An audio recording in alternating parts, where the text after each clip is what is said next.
Hello friends, this is Madhu and welcome to our YouTube channel M with Madhu. दोस्तों, आज discuss करेंगे CTET फरवरी 2016 में आए ईवीएस के पार्ट 2 को।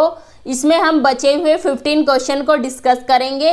इससे पहली वीडियो में आप देख सकते हैं, उसमें हम अपने 15 क्वेश्चन डिस्कस कर लिए थे। तो चलिए स्टार्ट करते हैं।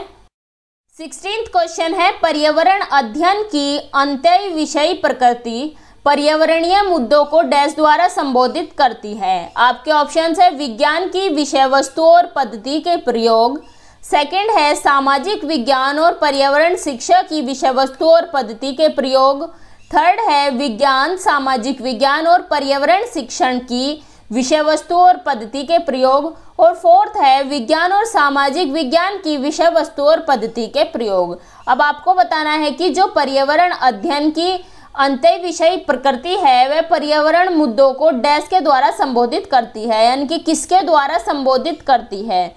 तो इसका आंसर होगा ऑप्शन थर्ड, यानी कि विज्ञान सामाजिक विज्ञान और पर्यावरण शिक्षा की विषय वस्तु और पद्धति के प्रयोग।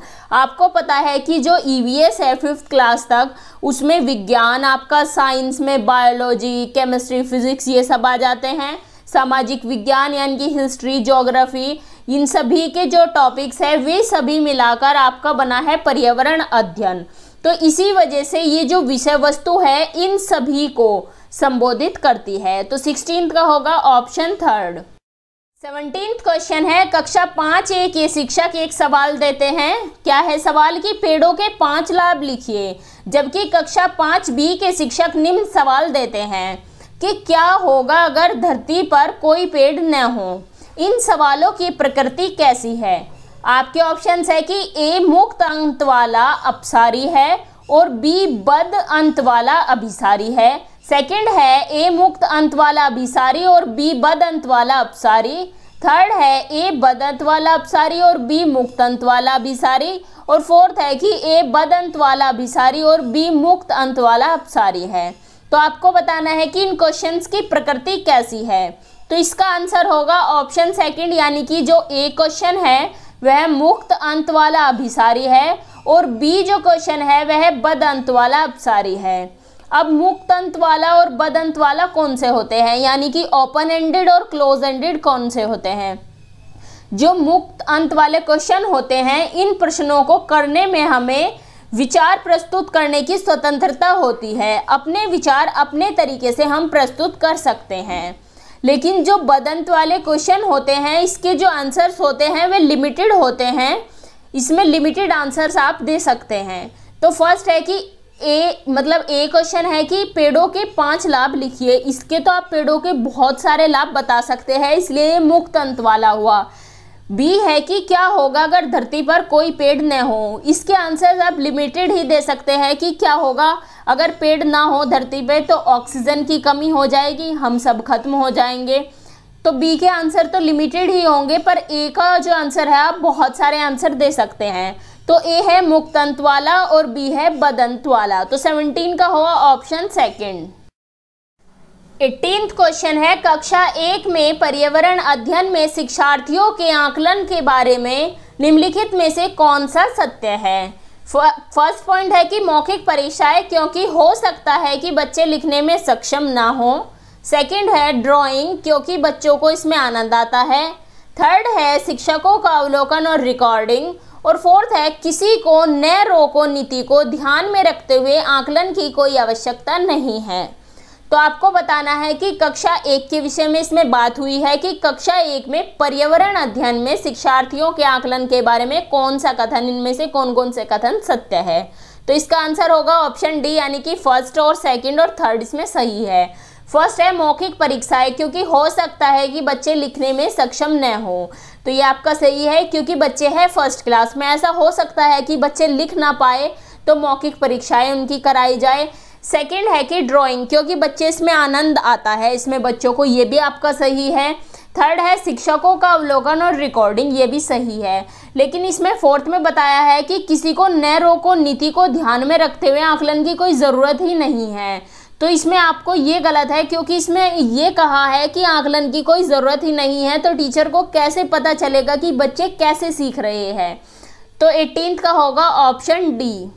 19th क्वेश्चन है, कक्षा 5 की शिक्षिका एक एल्यूमिनियम फॉइल लेती है और पानी में डाल देती है एवं दिखाती है कि वह ऊपर तैरता है। फिर वह फॉइल को मरोड़कर जोर से दबाती है और फिर से पानी में डालती है तथा शिक्षार्थियों को दिखाती है कि वह डूब जाती है। बाद में वह शिक्षार्थियों को यह सोचने और कारण देने के लिए कहती है कि ऐसा क्यों हुआ। इस प्रश्न का उत्तर देने में निम्नलिखित में से कौन सा परिक्रमण कौशल का उपयोग किया जाएगा। आपके ऑप्शन है अवलोकन, वर्गीकरण, मापन या फिर परिकल्पना। अब जो शिक्षिका है वह एक एक्टिविटी करा रही है, वह एल्यूमिनियम फॉइल लेती है और उसे पानी में डालकर बच्चों को दिखाती है। पहले उसे ऐसे ही खोलकर डालकर दिखाती है, वह ऊपर तैरता है, उसके बाद उसे मरोड़कर डालती है जब वह पानी में डूब जाता है। तो शिक्षिका बच्चों को सोचने और कारण देने के लिए कहती है। तो कौन सा परिक्रमण कौशल सोचने के लिए यहाँ पर यूज हो रहा है? इसका आंसर होगा ऑप्शन 4 यानी कि परिकल्पना करना। तो 19th का होगा ऑप्शन 4। नेक्स्ट क्वेश्चन है, पर्यावरण अध्ययन के शिक्षण शास्त्र के संदर्भ में सिवाय डैश के निम्नलिखित सभी वांछनीय अभ्यास है। फर्स्ट पॉइंट है कि वास्तविक अवलोकन के स्थान पर पाठ्य पुस्तकीय ज्ञान की श्रेष्ठता को स्वीकार करने। सेकंड है बच्चों की अस्मिता का पोषण करने। थर्ड है पाठ्य पुस्तक और संदर्भ की बाहुलता को बढ़ावा देने। और फोर्थ है आलोचनात्मक चिंतन और समस्या समाधान के लिए क्षमता संवर्धन करने। आपको बताना है कि पर्यावरण अध्ययन के शिक्षण शास्त्र के संदर्भ में एक को छोड़कर सभी वांछनीय अभ्यास है, इनमें से एक नहीं है। तो इसका आंसर होगा ऑप्शन 1 यानी कि वास्तविक अवलोकन के स्थान पर पाठ्य पुस्तकीय ज्ञान की श्रेष्ठता को स्वीकार करना। आपको पता है कि जो NCF 2005 है वह यह रिकमेंड करता है कि बच्चों की जो लर्निंग है, बच्चों का अधिगम है, उनका डेली लाइफ से जोड़ा जाए। लेकिन यहाँ पर यह बात बोली गई है कि वास्तविक अवलोकन के स्थान पर उन्हें पाठ्य पुस्तक है उसका ज्ञान प्रोवाइड कराया जाए। तो इसमें ये सही नहीं है। तो 20 का होगा ऑप्शन 1। नेक्स्ट क्वेश्चन है, महेश कक्षा 4 के शिक्षक है। वे वृक्ष संरक्षण की अवधारणा पर शिक्षार्थियों को संवेदनशील बनाने के लिए योजना बनाते हैं। निम्नलिखित में से कौन सी एक गतिविधि इस उद्देश्य के लिए सर्वाधिक उपयुक्त है? आपके ऑप्शन है पोस्टर प्रतियोगिता में हिस्सा लेने के लिए शिक्षार्थियों को प्रोत्साहित करना। सेकंड है एक पौधे को अपनाने और उसका पोषण करने के लिए प्रत्येक शिक्षार्थी को अभिप्रेरित करना। थर्ड है समूह चर्चा के लिए शिक्षार्थियों के समूह बनाना। और फोर्थ है वाद विवाद प्रतियोगिता का आयोजन करना। आपको बताना है कि वृक्ष संरक्षण की अवधारणा के प्रति बच्चों को संवेदनशील बनाने के लिए कौन सी गतिविधि सबसे उपयुक्त है? तो इसका आंसर होगा ऑप्शन 2 यानी कि एक पौधे को अपनाने और उसका पोषण करने के लिए प्रत्येक शिक्षार्थियों को अभिप्रेरित करना। अब बच्चे को कहेंगे कि एक पौधा लगाए। जब बच्चा अपने आप अपने हाथ से पौधा लगाएगा, उसकी देखभाल करेगा, उसे समय समय पर पानी देगा, इससे क्या होगा? इससे बच्चे को हस्तपरक अनुभव मिलेगा। बच्चा चीज़ों को करके ज़्यादा सीखते हैं। तो बच्चा जब खुद से उस चीज़ को करेगा तो उसकी जो वृक्ष संरक्षण की अवधारणा है वो सबसे सही ये जो पॉइंट है आपका कि एक पौधे को लगाना और उसका पोषण करना, ये सबसे बेस्ट पॉइंट है इसके लिए। नेक्स्ट क्वेश्चन है, पर्यावरण अध्ययन में बच्चे शिल्प कला और चित्रकला को समूह में सीखना विशेष रूप से पसंद करते हैं, क्योंकि? फर्स्ट पॉइंट है यह सहपाठी अधिगम को बढ़ावा देता है। सेकंड है यह सामाजिक अधिगम को बेहतर बनाता है। थर्ड है जब बच्चों की सृजनात्मकता की प्रशंसा की जाती है तो वे खुश होते हैं, वे उसके प्रति प्रेरित भी होते हैं। फोर्थ है यह शिक्षा में अनुशासन को बढ़ाता है। आपको बताना है कि समूह में सीखने से क्या लाभ हो सकते हैं बच्चों को। तो इसका आंसर होगा ऑप्शन बी यानी कि यह जो समूह में सीखना है यह सहपाठी अधिगम को बढ़ावा देता है, यह सामाजिक अधिगम को भी बेहतर बनाता है, और जब बच्चों की सृजनात्मकता की प्रशंसा की जाती है तो वे खुश भी होते हैं और वे मोटिवेट भी होते हैं। तो 22 का होगा ऑप्शन बी। नेक्स्ट क्वेश्चन है, प्रयोग करना आकलन का एक संकेतक है। निम्नलिखित में से कौन सा एक प्रयोग करने संबंधी संकेतक का आकलन करने का सबसे उपयुक्त तरीका है? आपके ऑप्शन है निर्देशन प्रदर्शन, सेकंड है सृजनात्मक खेल, थर्ड है हस्तपरक गतिविधि और फोर्थ है चित्र पठन। यहाँ पर एक वर्ड पर आपको फोकस करना है, प्रयोग करना। आकलन का एक संकेतक है, तो कौन सा इनमें से प्रयोग करने से संबंधित संकेतक का आकलन का करने का सबसे उपयुक्त तरीका है? तो इसका आंसर होगा ऑप्शन थर्ड, यानी कि हस्तपरक गतिविधि। अपने हाथ से जब बच्चे को अपने हाथ से करेंगे बच्चे किसी प्रयोग को, वो सबसे बेस्ट तरीका होता है। नेक्स्ट क्वेश्चन है, प्राथमिक कक्षाओं में शिक्षार्थियों के पास अनेक प्रकरणों में अनेक वैकल्पिक अवधारणाएं होती हैं, जैसे सजीव, निर्जीव, जल चक्र, पौधे आदि। इन वैकल्पिक अवधारणाओं के स्रोत हो सकते हैं। फर्स्ट है परिवार एवं समुदाय, सेकंड है पाठ्य पुस्तक एवं अन्य पुस्तकें, थर्ड है शिक्षक, फोर्थ है कहानियां एवं कविताएं। तो आपको इसमें से विकल्प चुनना है, कौन से विकल्प इसमें सही है। तो इसका आंसर होगा ऑप्शन बी, यानी कि इसमें से सारे विकल्प सही है, क्योंकि आपसे पूछा गया है कि जब बच्चे प्राथमिक कक्षा में होते हैं उनके पास बहुत सारी ऐसी अवधारणाएं होती है कि क्या सजीव है, क्या निर्जीव है, पौधों के बारे में। तो वे कहाँ से सीखते हैं इन चीज़ों को? अपने परिवार से सीखते हैं, अपनी बुक से सीखते हैं, अपने टीचर से सीखते हैं, जो कहानियाँ कविताएं क्लास में उन्हें सुनाई जाती है, जो एक्टिविटी कराई जाती है, इन सब चीज़ों से वे सीखते हैं। तो 24 का होगा ऑप्शन बी। फिफ्थ क्वेश्चन है, कांच के जार तथा बोतलों को उनमें अचार भरने से पूर्व सूर्य की धूप में अच्छी तरह सुखाया जाता है, ऐसा क्यों है? फर्स्ट ऑप्शन है कि नमी को पूर्णतः हटाने के लिए, सेकंड है उनमें से धूल को हटाने के लिए, थर्ड है अचार को स्वादिष्ट बनाने के लिए, और फोर्थ है उनके तापमान में वृद्धि करने के लिए। तो जो कांच के जार और बोतल होती है, अचार भरने से पूर्व उन्हें धूप में क्यों सुखाया जाता है? क्योंकि उनके अंदर पानी की नमी रह जाती है, उसे हटाने के लिए। अगर उसमें नमी रह जाएगी तो अचार खराब हो जाएगा, उसमें फंगस लग जाएगी। तो 25 का हुआ ऑप्शन फर्स्ट। नेक्स्ट क्वेश्चन है, रेनू की दादी एक सूखा कुआं दिखाते हुए बताती है कि 15-20 वर्ष पहले कुएं में पानी था, लेकिन अब यह पूर्णतः सूख गया है। कुएं में पानी सूखने का क्या कारण हो सकता है या हो सकते हैं? फर्स्ट पॉइंट है कि पेड़ों, कुओं तथा उनके आसपास के स्थान की मिट्टी को अब सीमेंट से ढक दिया गया। सेकंड है कि आसपास के इलाकों में बहुत सारे बोरिंग पंप लग गए। थर्ड है कि प्रत्येक व्यक्ति के घर में अब नल होने के कारण कोई भी कुओं का प्रयोग नहीं करता। तो आपको बताना है कि कुएं में पानी सूखने के क्या कारण हो सकते हैं।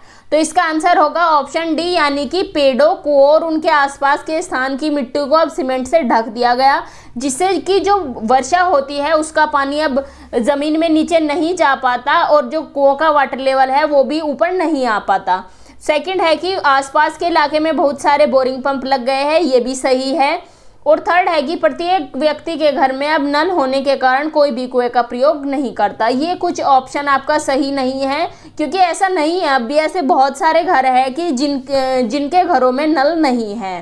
तो 26 का होगा ऑप्शन डी। नेक्स्ट क्वेश्चन है, बगुला भैंस पर बैठता है क्योंकि? फर्स्ट ऑप्शन है भैंस बगुलों को एक स्थान से दूसरे स्थान तक आने जाने में मदद करती है। सेकंड है बगुला मनोरंजन के लिए भैंस पर बैठता है। थर्ड है बगुला भैंस को डराना चाहता है। और फोर्थ है बगुला तथा भैंस में सहजीवी का संबंध है। तो इसका आंसर क्या होगा? इसका आंसर होगा ऑप्शन फोर्थ, यानी कि जो बगुला है और भैंस में सहजीवी का संबंध है। बगुला भैंस पर बैठकर परजीवी कीट खाता है। नेक्स्ट क्वेश्चन है, निम्नलिखित में से जड़ का कौन सा कार्य पौधों के लिए नहीं है? आपके ऑप्शंस है पौधों को सहारा देना, ह्यूमस उपलब्ध कराना, जल तथा खनिजों का अवशोषण करना, और फोर्थ है भोजन भंडारण यानी कि संचित करना। तो आपको जड़ का कार्य बताना है कि कौन सा इनमें से जड़ का कार्य नहीं है। तो इसका आंसर होगा ऑप्शन फोर्थ, यानी कि भोजन भंडारण संचित करना। ये जड़ का कार्य नहीं है, ये किसका कार्य है? भोजन का भंडारण कहाँ होता है? वो होता है पत्तियों में, यानी कि लीव्स में। 29वां क्वेश्चन है कि कर्णम मल्लेश्वरी के विषय में नीचे दिए गए कथनों पर विचार कीजिए। फर्स्ट ए पॉइंट दिया हुआ है कि वह अंतर्राष्ट्रीय ख्याति प्राप्त भारोत्तोलक यानी कि वेटलिफ्टर है। बी है वह कर्नाटक की है। सी है उसने अपने नाम बहुत से रिकॉर्ड बनाए हैं, वह 130 किलोग्राम तक भार उठा सकती है। डी है जब वह 12 वर्ष की थी तभी से वह भार उठाने का अभ्यास करने लगी थी। आपको इनमें से बताना है कि कौन कौन से पॉइंट इनमें से कर्णम मल्लेश्वरी के बारे में सही है। तो इसका आंसर होगा ऑप्शन सेकंड यानी कि ए, सी और डी सही है कि वह एक अंतर्राष्ट्रीय ख्याति प्राप्त वेट लिफ्टर है। ये सही है। उसने अपने नाम बहुत से रिकॉर्ड किए हैं। वह 130 किलोग्राम तक भार उठा सकती है। ये भी सही है। जब वह 12 वर्ष की थी तब से वह भार उठाने का अभ्यास करने लगी थी। ये भी सही है। इसमें बी पॉइंट गलत है। इसमें दिया हुआ है कि वह कर्नाटक की है। ये गलत है क्योंकि जो कर्णम मल्लेश्वरी है वह है आंध्र प्रदेश की। तो 29 का हुआ ऑप्शन सेकेंड। 30 क्वेश्चन है, सीढ़ीदार कुएं अथवा बावड़ी से संबंधित निम्नलिखित कुछ कथन दिए गए हैं। फर्स्ट है कि वे जल भंडारण तथा संरक्षण की पारंपरिक व्यवस्था है। सेकंड है सामुदायिक स्रोत के रूप में उनका प्रयोग होता था। थर्ड है उनका निर्माण मुख्यतः वर्षा रहित राज्यों में होता था। और फोर्थ है कि उनमें केवल संदूषित जल होता है। उपरोक्त में से कौन सा कथन सही है? आपको बताना है कि जो सीढ़ीदार कुएं जिसे बावड़ी भी बोला जाता है उसके विषय में कौन कौन से कथन में से सही है। तो इसका आंसर होगा ऑप्शन बी यानी कि फर्स्ट, सेकंड और थर्ड इसमें सही है कि वे जल भंडारण और संरक्षण की पारंपरिक व्यवस्था है। सामुदायिक स्रोत के रूप में भी उनका प्रयोग होता था। थर्ड है कि उनका निर्माण मुख्यतः वर्षा रहित राज्यों में होता है। आपको पता है कि मुख्यतः ये बावड़ी जो है राजस्थान के जैसलमेर में मिलते हैं। तो इसका आंसर होगा ऑप्शन बी। इसमें फोर्थ इसमें सही नहीं है क्योंकि इसमें दिया हुआ है उनमें केवल संदूषित जल होता है। ये सही नहीं है। तो यहाँ होते हैं आपके 30 क्वेश्चंस कंप्लीट। तो मिलते हैं आपसे नेक्स्ट वीडियो में। Thanks for watching. अगर आपको वीडियो अच्छी लगी हो तो इसे लाइक करें, अपने व्हाट्सएप स्टडी ग्रुप में शेयर करें और चैनल को सब्सक्राइब करें और साथ ही बेल आइकन को भी प्रेस कर दें जिससे आपको लेटेस्ट वीडियो के नोटिफिकेशंस मिलते रहें।